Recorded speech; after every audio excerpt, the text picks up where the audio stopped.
കൊല്ലം ചിറക്കരയിലുണ്ടായ വാഹനാപകടത്തിൽ വീട്ടമ്മയ്ക്ക് ദാരുണാന്ത്യം. ചിറക്കര സ്വദേശിനി ചിഞ്ചു ആണ് മരിച്ചത്. ബ്ലോക്ക് മരം ജംഗ്ഷനിൽ വെച്ച് അമിത വേഗത്തിലെത്തിയ കാറ് ചിഞ്ചു ഓടിച്ചിരുന്ന സ്കൂട്ടറിനെ ഇടിച്ചു തെറിപ്പിക്കുകയായിരുന്നു. അപകടത്തിന്റെ ദൃശ്യങ്ങൾ ന്യൂസ് മേളത്തിൽ ലഭിച്ചു. ആദ്യം ദൃശ്യങ്ങളിലേക്ക്.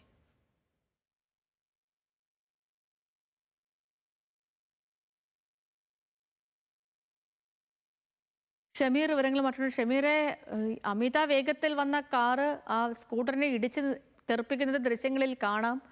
ഈ സംഭവിച്ച കാര്യം എന്താണ്?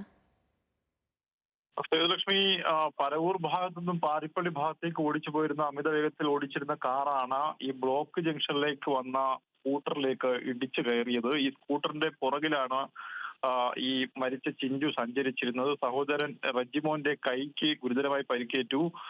സംഭവ സ്ഥലത്ത് വെച്ച് തന്നെ ഈ ചിഞ്ചു മരണപ്പെടുകയും ചെയ്തു. എന്തായാലും റജിമോൻ ഇപ്പോൾ ചികിത്സയിലാണുള്ളത്. തിരുവനന്തപുരം മെഡിക്കൽ കോളേജ് ആശുപത്രിയിൽ ചികിത്സയിൽ തുടരുകയാണ്. എന്തായാലും അപകടത്തിന്റെ CCTV ദൃശ്യങ്ങൾ വന്നതോടുകൂടി മറ്റു വകുപ്പുകൾ, അതായത് മനഃപൂർവ്വമല്ലാതെ നരഹത്യ അടക്കമുള്ള വകുപ്പുകൾ ചുമത്തി ഈ കാർ ഡ്രൈവറിനെതിരെ കേസെടുക്കുമെന്നാണ് പോലീസ് വ്യക്തമാക്കുന്നത്. ശരി.